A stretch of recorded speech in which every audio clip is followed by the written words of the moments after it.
Assalamualaikum warahmatullahi wabarakatuh.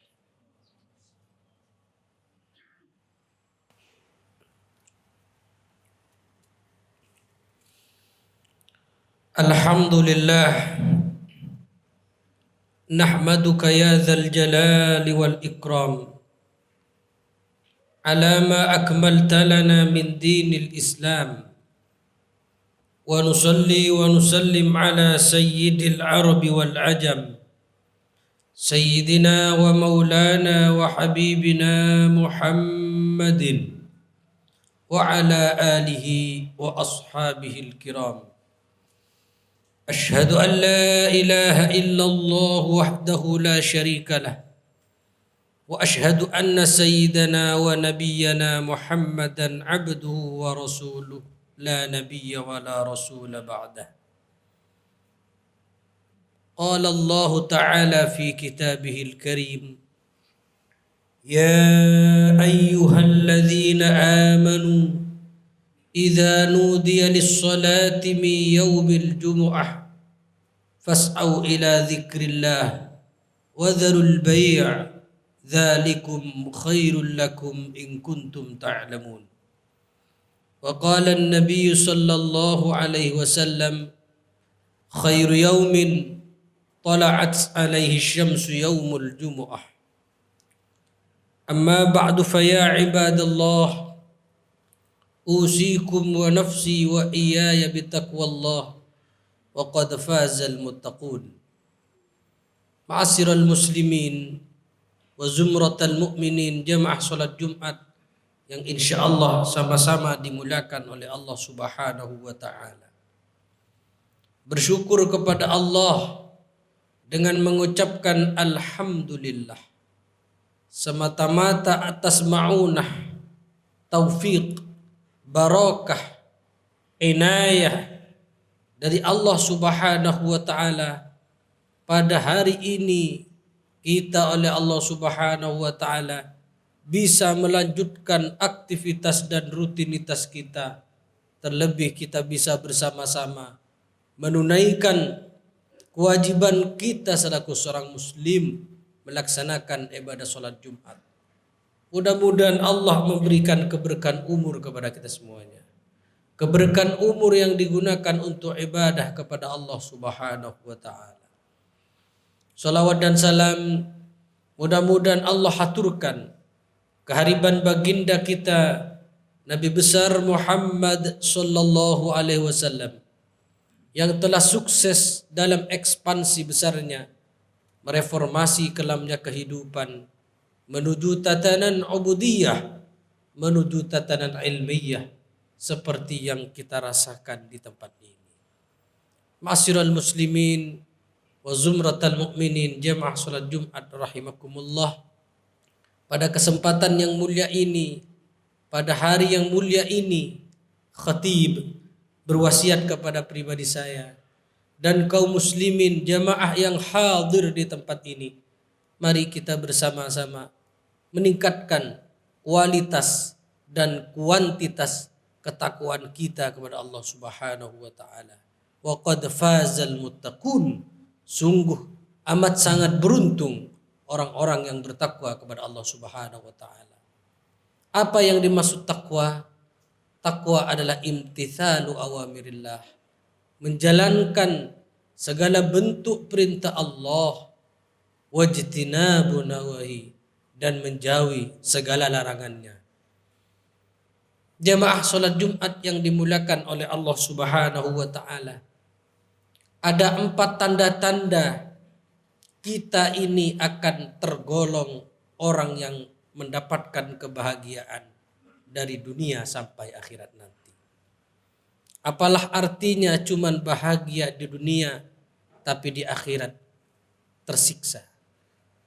Kita yang duduk di tempat ini, kita yang sedang berzikir, berdoa setiap hari, semata-mata adalah untuk menggapai kebahagiaan dunia sampai akhirat nanti.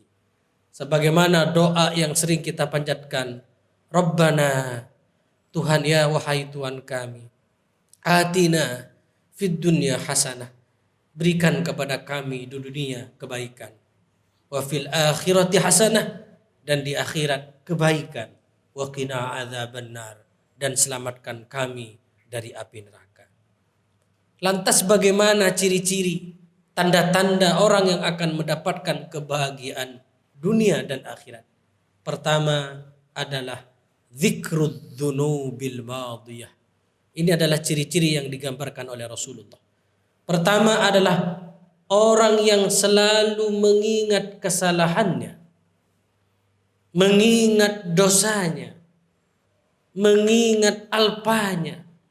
Tahun kemarin kita melakukan dosa apa? Mari kita ingat.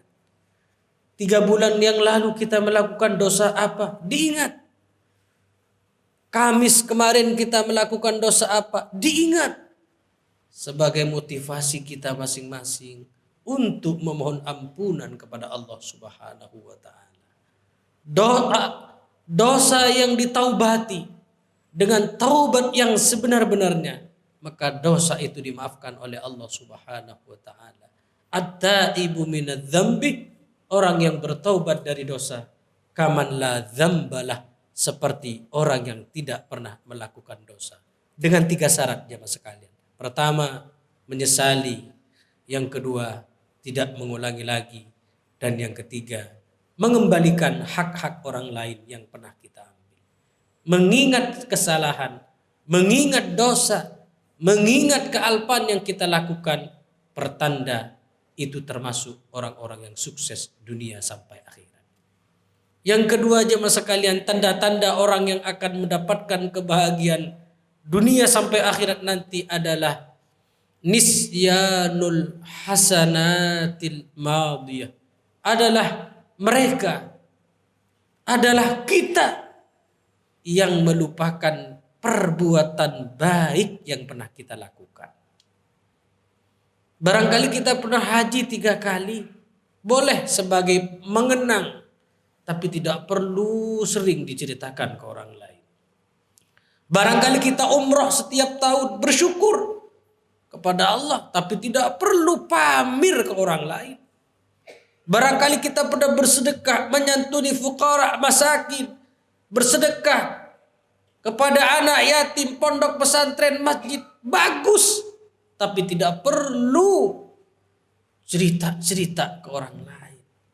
Barangkali 5 menit yang lalu kita sudah masukkan ke kotak amal 10.000, bagus, tapi tidak perlu diungkit-ungkit. No, masjid kalau bukan gue gak bakalan jadi. Itu berarti bukan tanda-tanda orang sukses dari dunia sampai akhirat. Karena ciri-ciri orang yang akan mendapatkan kebahagiaan, orang yang akan sukses dunia akhirat itu, nisyanul hasanatil madiyah, adalah melupakan perbuatan baik yang pernah ia lakukan. Rasulullah Shallallahu Alaihi Wasallam pernah memberikan ilustrasi tentang pentingnya sedekah dengan samar. Ketika tangan kanan memberi, tangan kiri tidak sempat melihatnya. Yang ketiga jemaah sekalian, ciri-ciri orang yang akan mendapatkan kebahagiaan dunia sampai akhirat adalah nadhruhu ila man fawqahu fid din. Adalah orang yang selalu melihat kepada yang lebih hebat dari kita soal ibadah, soal khusyuk dalam sholat, soal berlomba-lomba dalam kebaikan, dan soal amal baik yang lain. Kalau kita sudah rajin sholat maktubah berjamaah, ambil contoh tetangga yang selain rajin sholat maktubah di masjid, ia sudah rajin puasa Senin Kamis.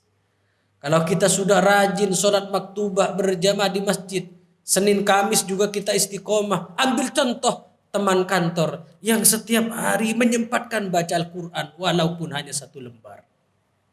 Kalau kita sudah rajin sholat maktubah berjamaah di masjid, Senin Kamis juga rajin, baca Al-Quran juga rajin. Ambil contoh teman, tetangga, sebelah, teman kantor yang tahajud dan witirnya juga istiqomah. Soal kebaikan, soal prestasi, kita harus melihat kepada yang lebih hebat dari kita. Inilah kunci dan rumus orang sukses dunia sampai akhirat nanti. Dan yang keempat, yang terakhir adalah Ciri-ciri orang yang akan mendapatkan kebahagiaan dunia sampai akhirat nanti adalah nadharuhu ila man dunahu fid dunya.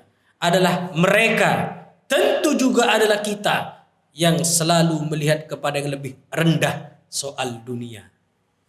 Kalau kita sudah punya rumah satu bersertifikat, bersyukur kepada Allah, daripada tetangga yang rumahnya sertifikatnya belum keluar. Kalau kita sudah punya rumah sertifikat belum kelar, bersyukur kepada Allah, daripada teman kerja di kantor yang hidupnya di rumah kontrakan. Kalau toh kita hidup di rumah kontrakan, bersyukur kepada Allah, daripada itu tetangga yang sudah puluhan tahun, lebih dari 5 tahun merantau di Jakarta, tapi tidak punya rumah tinggal, tempat tinggal, baik itu rumah pribadi ataupun kontrakan. Soal dunia, soal ornamen dunia, harus melihat kepada yang lebih rendah dari kita. Motivasinya adalah biar kita bersyukur kepada Allah Subhanahu wa taala. Jangan dibalik rumusnya.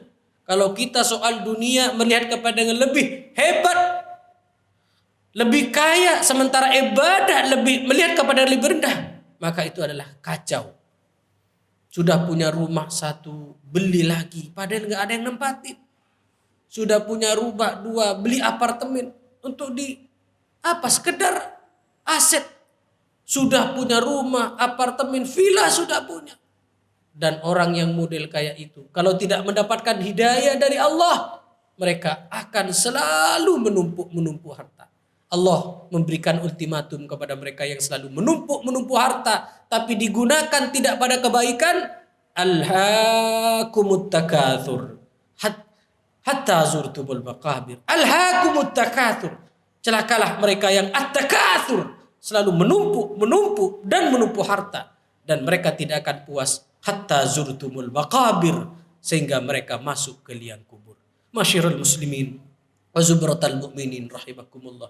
Kesimpulan dari materi khutbah ini, pertama, mari kita ingat kesalahan yang pernah kita lakukan.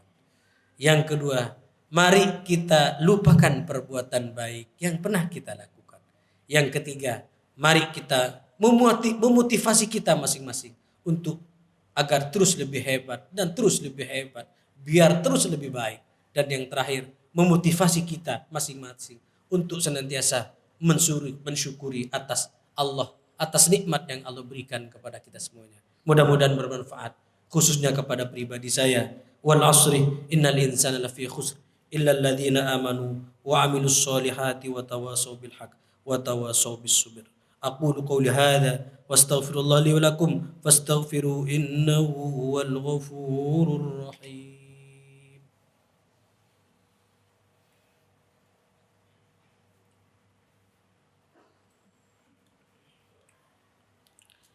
Alhamdulillah wa kafa wa usalli wa usallim ala sayyidina Muhammadin al-Mustafa wa ala alihi wa ashabihi ahli al-wafa. Ashhadu an la ilaha illallah wahdahu la syarika lah wa ashhadu anna sayyidina Muhammadan abduhu wa rasuluh. Amma ba'du fa ya ayyuhal muslimun usikum wa nafsi bitaqwallah al-'aliyyil 'azim wa alamu anna Allah amarakum bi amrin bada bi nafsihi wa thanna bi malaikati qudsih. Inna Allah faqala inna Allah malaikatahu yusalluna 'alan nabi ya ayyuhalladzina amanu sallu 'alaihi wa sallimu taslima. Allahumma salli 'ala sayyidina Muhammad wa 'ala ali sayyidina Muhammad kama sallaita 'ala sayyidina Ibrahim wa 'ala ali sayyidina Ibrahim wa barik 'ala sayyidina Muhammad wa 'ala ali sayyidina Muhammad kama barakta ala sayyidina Ibrahim wa ala ali sayyidina Ibrahim fil alamin innaka Hamidum Majid. Allahumma ighfir lil muslimin wal muslimat wal mu'minin wal mu'minat al ahya' minhum wal amwat. Allahumma dafa' 'anna al bala wal ghala wal waba wal fahsya wal munkar wal bagh was suyuf al mukhtalifa wash shadaid wal mihan ma dhahara minha ma batan min baladina hadha khassah wa min buldanil muslimin amah innaka ala kulli syai'in qadir. Rabbana atina fid dunya hasanah wa fil akhirati hasanah wa qina adzaban nar. Ibadallah, innallaha ya'muru bil adli wal ihsan wa ita'i dzil qurba wa yanha 'anil fahsya'i wal munkar wal bagh ya'idukum la'allakum tadhakkarun. Fadhkurullahal 'azima yadhkurkum wa la dzikrullahi akbar.